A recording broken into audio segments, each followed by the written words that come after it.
They were the father and son who broke America's heart. A towering widower with a rifle and a silent storm behind his eyes. A boy barely 12, searching for warmth in a world that only knew dust, violence, and silence. The Rifleman wasn't just another Western. It was a window into a forgotten America where strength was quiet, love was unspoken, and loyalty was everything. Chuck Connors as Lucas McCain, Johnny Crawford as Mark. Together, they weren't just acting. They embodied the sacred, fragile bond between a father and his son. Their chemistry was real. Their pain was real. And somehow, so was their fall. Years passed. Hollywood moved on. And when the spotlight dimmed, their lives took very different, very haunting turns. What happened to the boy who once lit up the screen? And the man who stood like an oak in the middle of the storm? This is not just a tribute. This is the story behind the silence. Backhand index pointing right if you remember the Rifleman, or if you're drawn to the stories that echo long after the applause ends. Subscribe now. Let's bring back the legends, one truth at a time. Johnny Crawford, the boy who rode into America's heart and disappeared in silence. He was only 12, but he carried the weight of a lost mother, a distant father, and a rifleman's legacy on his small shoulders. When the Rifleman hit American television screens in 1958, it wasn't just another cowboy show, it was a national ritual. And right at the heart of it stood Johnny Crawford, the boy who didn't just act, he belonged. Born in Los Angeles in 1946 to a family already steeped in show business, Johnny seemed destined for the stage. His grandfather was a classical violinist from Belgium. His brother, Robert Jr., was also a television actor. And in 1955, at just 9 years old, Johnny became one of the original Mouseketeers on the Mickey Mouse Club. But the magic didn't last long. He was cut after the first season. Most children would have faded into the background. Johnny did the opposite. Within a year, he was everywhere. The Lone Ranger, Tales of Wells Fargo, The Restless Gun, The Loretta Young Show. He was the face casting directors called when they needed a child who could convey wisdom far beyond his years. But it was Mark McCain, the loyal, tender, wide-eyed son of Chuck Connors' stoic Lucas, that sealed his place in television history. And he was brilliant. Whether standing silently beside his father's rifle or delivering lines laced with hurt and hope, Johnny brought depth that belied his age. By 13, he had earned an Emmy nomination for Best Supporting Actor, a rare feat for a child actor in the 1950s. But more than awards, what made Johnny unforgettable was his stillness, his ability to say so much with a glance. He wasn't just playing a boy in the West. He was playing every boy who ever wanted his father to say, "I'm proud of you." Off-screen, Johnny rode the wave of teen stardom with surprising grace. In the early 60s, he became a recording artist, signing with Delphi Records and scoring 5 top 40 hits. Songs like Cindy's Birthday and Rumors made him a heartthrob. Girls screamed at his concerts. His posters were plastered across teenage bedrooms. But underneath the pop sheen, there was always the soul of a quiet artist.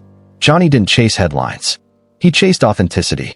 As the 1960s faded into war, protests, and cultural upheaval, Johnny, too, began to retreat. He served in the U.S. Army for 2 years, where he worked behind the camera on military training films. When he returned, Hollywood had changed, and it didn't quite know what to do with him. There were small parts in films like The Naked Ape and guest roles on television. None stuck. For most, this would have been the end. But Johnny reinvented himself. In 1992, decades after he'd hung up his cowboy boots, he created the Johnny Crawford Orchestra, a vintage dance band specializing in 1920s and 30s music. He wasn't nostalgic. He was committed. He directed, played, and sang with the same sincerity that once made Mark McCain so compelling. His orchestra became a fixture at Los Angeles Society events, even performing at the Academy's silent film screenings and the Playboy Jazz Festival. Celebrities like Dustin Hoffman and Martin Short would stop in just to hear that old romantic sound. It was like Johnny had found a time machine and invited everyone in. But behind the scenes, time was catching up with him. His reclusive nature wasn't just personal, it became physical. In the late 2010s, Johnny began to withdraw. Then the news quietly broke: Alzheimer's. Fans were stunned. He was only in his early 70s. A GoFundMe was started by actor Paul Peterson to help with his care. No red carpets, no press conferences, just silence. And then, he was gone.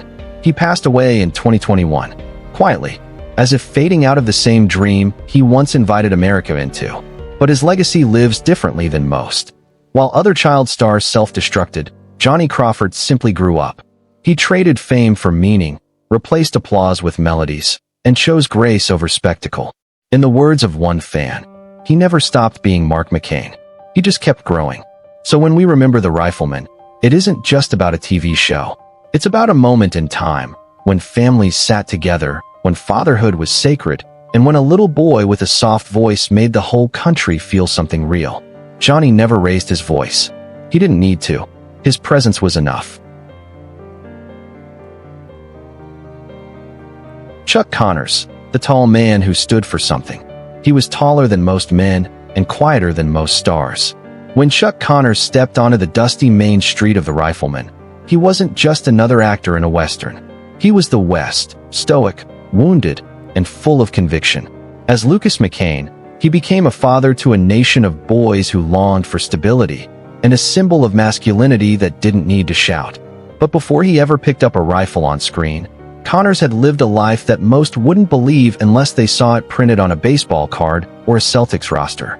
Born Kevin Joseph Aloysius Connors in 1921, Brooklyn, to Irish Catholic immigrants, he grew up in working-class obscurity. His father was a longshoreman. His mother raised him and his sister in a cramped apartment near the docks. Chuck's escape came through sports. Gifted, relentless, and towering at 6 feet 6 inches, he earned scholarships and made history. One of the very few men to play professionally in both Major League Baseball, Brooklyn Dodgers, Chicago Cubs, and the NBA, Boston Celtics. He wasn't just big. He was focused. But when Hollywood came calling, Chuck Connors answered. A casting agent spotted him during his minor league days in California. One role led to another, and in 1958, his life changed forever. Cast as Lucas McCain in The Rifleman, Connors brought a quiet moral force to television. He didn't play the part. He embodied it. With every pause, every line delivered in that measured Brooklyn baritone, he made audiences believe that doing the right thing, even when it's hard, was still possible. Alongside young Johnny Crawford as his son Mark, Connors built a bond that felt real. Not perfect, not sentimental, but raw, loving, and filled with mutual respect.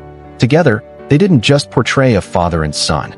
They became one of the most enduring parental pairings in American pop culture. And people watched. Millions of them. 4 or 5 seasons and 168 episodes. Chuck Connors brought gravity to a genre often dismissed as simplistic. He taught ethics without preaching, raised a son without condescension, and fought violence with restraint. Yet, even as his image became iconic, Chuck remained grounded. Off-screen, he was reserved, never one to chase celebrity. He spoke little of his private life. Married 3 times, father to 4 sons, Connors kept family matters out of the tabloids. He wasn't interested in being a Hollywood insider. He was more comfortable at a baseball game than on a red carpet. Still, he had his moments of surprise. In 1973, at the height of the Cold War, Connors was invited to meet Soviet leader Leonid Brezhnev, who was an admirer of the Rifleman. Chuck presented him with a pair of engraved Colt revolvers. The photo of the 2 men smiling, one a symbol of American ruggedness, the other of Soviet power, is still one of the strangest and most endearing cultural moments of that era. After The Rifleman, Connors continued to work steadily in television and film. Roles in Branded, Cowboy in Africa, and appearances in Soylent Green and Roots kept him visible, but he never again found a role that fit as perfectly as Lucas McCain. And maybe that was just as well, because Chuck Connors didn't belong to changing trends. He belonged to a quieter time. In the final years of his life, Connors stepped further away from the public eye. He still took roles occasionally, TV movies, guest spots, but the fire of Hollywood fame no longer called to him.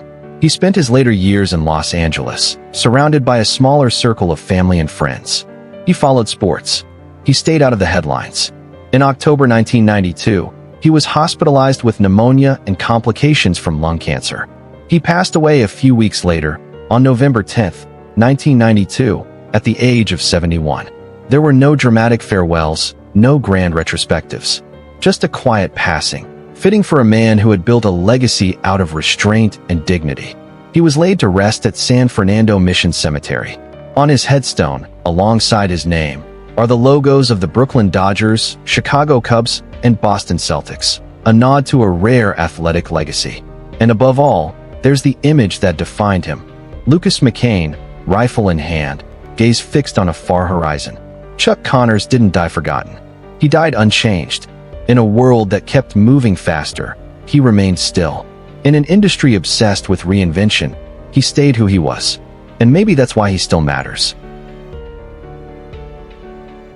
They weren't just a father and son on screen. They were the heart of a generation, etched into black and white memory, one silent glance at a time. Now both are gone, but their legacy still whispers through the dusty winds of North Fork. Backhand index pointing right. If the Rifleman meant something to you, tell us in the comments. And if you believe stories like theirs still deserve to be told, subscribe now. Let's keep their spirit alive, one story at a time.